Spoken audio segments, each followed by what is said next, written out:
Good morning all of you. आज हम आपके सामने रीढ़ की हड्डी एकांकी का चौथा भाग लेकर के प्रस्तुत हुए हैं। कक्षा 9 का यह कहानी। पिछले 3 भाग में आपने देखा कि किस प्रकार से एक बेटी का बाप अपनी बेटी की शादी करने के लिए लोगों की चापलूसी करता है, उनके हाँ में हाँ मिलाता है और अपने मजबूत पक्ष को छिपाते हुए कमजोरियों को दर्शाता है।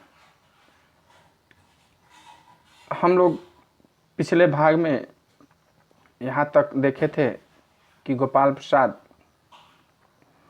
कहते हैं कि कुछ काम ऐसे हैं जो सिर्फ मर्दों के लिए होते हैं, औरतों के लिए नहीं। उनमें से ऊंची तालीम यानी उच्च शिक्षा भी एक है। ताना मारते हैं कि मोर के पंख होते हैं मोरनी के नहीं, जनाब शेर के बाल होते हैं शेरनी के नहीं। यहाँ तक हुआ था। अब आज हम शुरू करते हैं कि रामस्वरूप शंकर से कहते हैं चाय और लीजिए। शंकर कहता है धन्यवाद जी, पी चुका। रामस्वरूप गोपाल प्रसाद से मुखातिब होते कहते हैं आप। गोपाल प्रसाद कहते हैं बस साहब अब तो ख़त्म ही कीजिए। रामस्वरूप अरे आपने तो कुछ खाया ही नहीं, चाय के साथ टोस्ट नहीं थे, क्या बताएं, वह मक्खन। गोपाल प्रसाद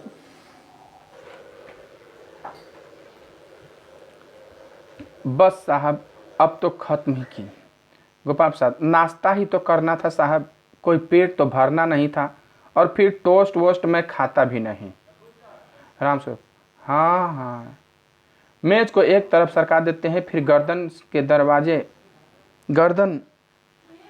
दरवाजे की तरफ मुंह करके गर्दन को जोर जोर से अरे जरा पान भिजवा देना, सिगरेट मंगवाऊं सा। गोपाल जी नहीं। पान की तस्तरी हाथों में लिए उमा आती है, सादगी के कपड़े, गर्दन झुकी हुई। बाबू गोपाल प्रसाद आंख फाड़कर, आंख गड़ाकर, और शंकर आंखें छिपाकर उसे ताक रहे हैं। मतलब अब नाश्ता वास्ता हो गया, अब लड़की देखने का सिलसिला शुरू हुआ। कहते हैं कि पान लेकर के भेज दो। इनसे पूछते हैं सिगरेट मंगाओ, तो कहते हैं नहीं साहब।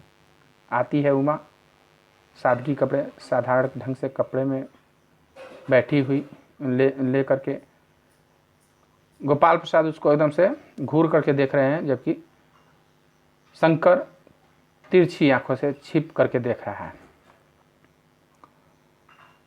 रामस्वरूप हाँ यही है आपकी लड़की, लाओ बेटी पान मुझे दो। उमा पान की तस्वीर अपने पिता को देती है। उस समय उसका चेहरा ऊपर को उठ जाता है और नाक पर रखा हुआ सोने की रिम वाला चश्मा दिखता है। बाप बेटे चौंक उठते हैं। चश्मा लगाई रहती है गोल्डन कलर का, और जैसे ही पिता को तस्तरी थमाती है उसका चेहरा थोड़ा सा ऊपर उठता है और उसके रिम दिख जाती है, चश्मा दिख जाता है, और बाप बेटे दोनों ही चौंक पड़ते हैं। रामस्वरूप गोपाल प्रसाद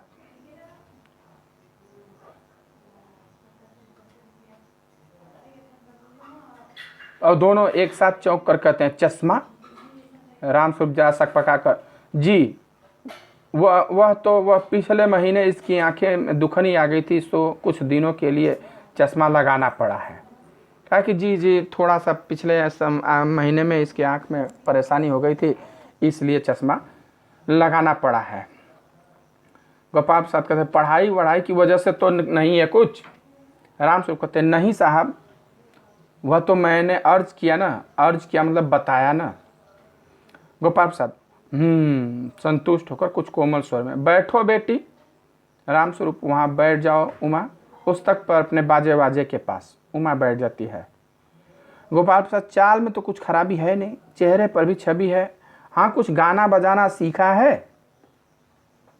रामस्वरूप जी हाँ, सितार भी और बाजा भी यानी हारमोनियम भी बजा लेते हैं। सुनाओ तो एक आध गीत सितार के साथ। उमा सितार उठाती है। थोड़ी देर बाद मीरा का मशहूर गीत मेरो तो गिरधर गोपाल दूसरों ने कोई गाना शुरू कर देती है। स्वर से जाहिर होता है कि गाने का अच्छा ज्ञान है, उसके स्वर में तल्लीनता आ जाती है। तल्लीनता मतलब लग्नता, ध्यान मग्न हो जाती है, एकदम लीन हो जाती है गाने में।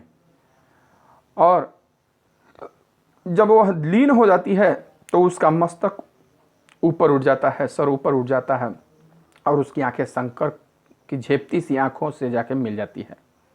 क्यों? लड़की भाई देखना चाहती है कि लड़का कैसा है, वो भी तो जानना चाहती है। वो तो भेड़ बकरी है नहीं कि जो आया वो खरीद के लेके चला गया।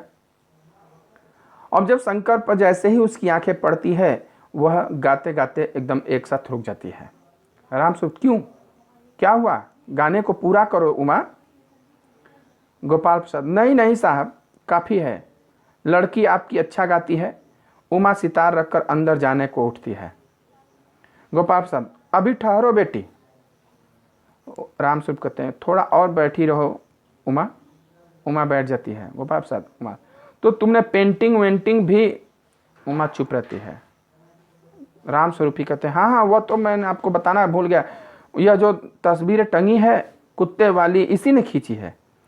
और वह उस दीवार पर भी सारी तस्वीरें दिखाते हैं, दीवार घर में टंगी है। यह तो बहुत अच्छा है। और सिलाई वगैरह? राम, और सिलाई तो सारे घर की इसी के जिम्मे रहती है साहब, यहाँ तक कि मेरी कमीजें भी यही से। गोपाल साहब, ठीक है, लेकिन हाँ बेटी, तुमने कुछ इनाम बिनाम भी जीते हैं। इनाम भी जीते हैं। अब चूंकि वो था एक वकील, अब वकील है तो बहस जिरा करके उससे हकीकत कुछ उगलवाना चाहता है। कहते इनाम भी जीते हैं। उमा चुप। राम स्वरूप इशारे से खांसते हैं, लेकिन उमा एकदम चुप, उसी तरह गर्दन झुकाए। गोपाल प्रसाद अधीर होते हैं और राम स्वरूप सक पकाते हैं। अब जब नहीं बोलती है तो ये एकदम अब घबरा जाते हैं। अधीर होना मतलब बेचैन होना, घबरा जाना। और राम स्वरूप बेचारे सक पका रहे हैं, संकोच कर रहे हैं कि लगा रहा है कि रिश्ता गया। राम स्वरूप का जवाब दो उमा। गोपाल प्रसाद से, जरा शर्माती है, इनाम तो इसने। गोपाल प्रसाद रुखी आवाज में, अरे जरा इसे भी मुंह खोलना चाहिए। राम स्वरूप, उमा देखो आप क्या कह रहे हैं, जवाब दो ना। उमा हल्की लेकिन मजबूत आवाज में कहती है, अब बोलने पर आ गई है। कहती, क्या जवाब दूं बाबूजी? जब कुर्सी मेज बिकती है तब दुकानदार कुर्सी मेज से कुछ नहीं पूछता, सिर्फ खरीदार को दिखला देता है, पसंद आ गई तो अच्छा है, वरना। वह बेटी बोलती है, भेड़ बकरी कुर्सी मेज की तरह उसे खरीदा जा रहा है जैसे एक फर्नीचर के सामान हो। चल के दिखाओ, गा के दिखाओ, पहन के दिखाओ, नाच के दिखाओ, यानी ये सब इंटरव्यू। राम स्वरूप चौक कर खड़े होते, उमा उमा। उमा को अपने डांटते हैं। उमा, अब मुझे कह लेने दीजिए बाबूजी, ये जो महाशय मेरे खरीदार बनकर आए हैं, इनसे जरा पूछिए कि क्या लड़कियों के दिल नहीं होता, क्या उनको चोट नहीं लगती, क्या बेबस भेड़ बकरियां हैं जिन्हें कसाई अच्छी तरह देखभाल कर। अभी बोल ही रही है तब तक गोपाल प्रसाद ताव में, बाबू राम स्वरूप, आप मेरी इज्जत उतारने के लिए मुझे यहां बुलाया है। उमा तेज आवाज में, जी हाँ हाँ, और हमारी बेइज्जती तो होती नहीं। आप इतनी देर से नाप तोल कर रहे हैं, जरा अपने इन साहबजादे से तो पूछिए कि अभी पिछली फरवरी में ये लड़कियों के हॉस्टल के इर्द गिर्द क्यों घूम रहे थे और वहां से कैसे भगाए गए थे।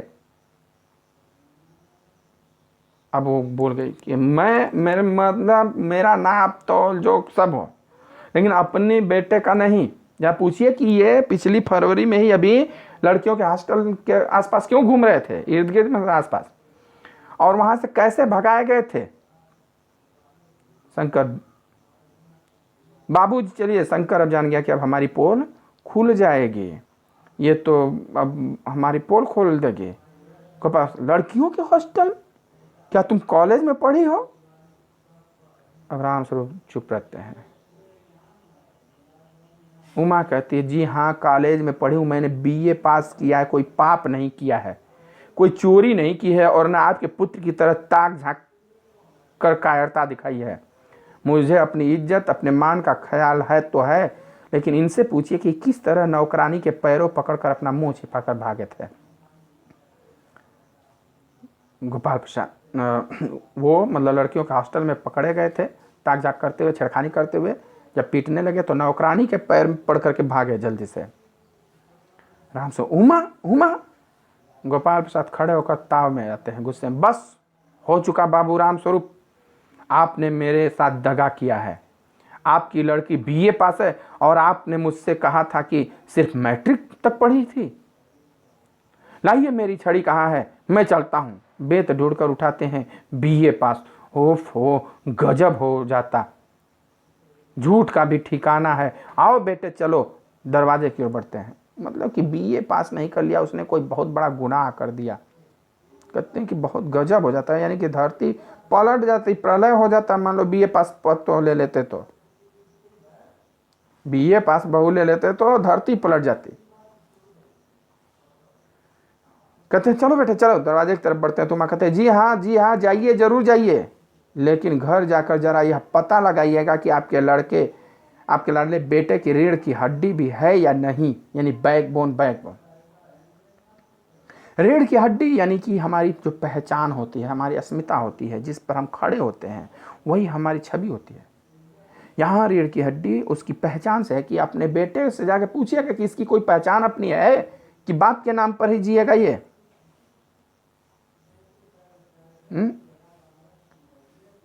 बाबू गोपाल प्रसाद के चेहरे पर बेबसी का गुस्सा है और उनके लड़के के रुलासापन। गोपाल प्रसाद बेचारा बेबस लाचार है। अपने बेटे की कलई खुल गई तो अब मजबूर होकर के लाचारी में जा रहे हैं, और बेटा तो बेबसी का गुस्सा है कि कहाँ से हम फंस गए। और उनका लड़का रुलासापन, लग रहा था कि जैसे रो देगा अब। दोनों बाहर चले जाते हैं। बाबू राम सब कुर्सी पर धर्म से बैठ जाते हैं। उमा सहसा चुप हो जाती है।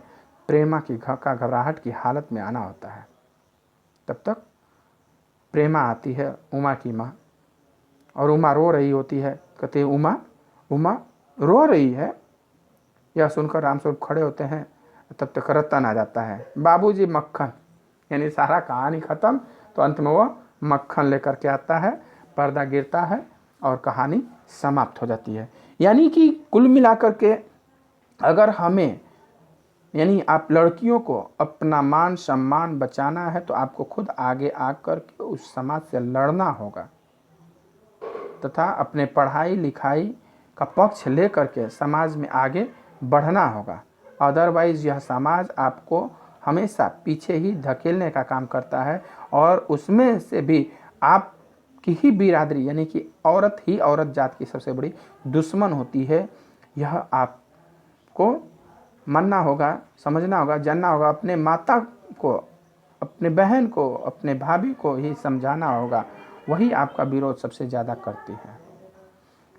यह आपका चैप्टर आज ख़त्म होता है 4 भाग में। अब कल आपको फिर से हम बताएंगे, प्रश्न उत्तर इसका दिया जाएगा PDF फॉर्म में।